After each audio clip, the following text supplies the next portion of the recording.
Lahat yan? Dito? Isang ganito, 500. 1.5.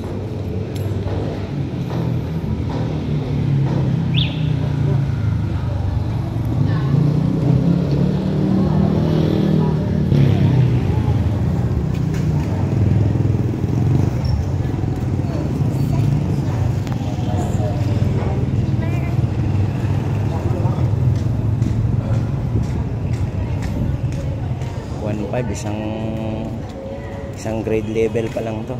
Oo nga po sir noon, grabe dami. Kulang pa daw yan. Grade 6 lang to.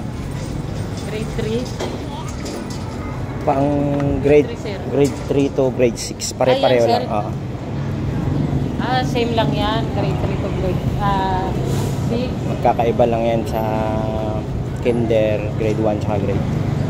Okay po. Ang grade 3 hanggang grade 3, grade 4, grade 5, grade 6 pare-pareho yan. Ito na po yan. Parang bago na sir yung ano, no? Yung grade 2 dyan may papel na yan na halo. Kasama. Yung grade 1 meron din. Tapos yung pinakamadabing papel, yung kinder. Isa lang atang note na kinder na lalagay.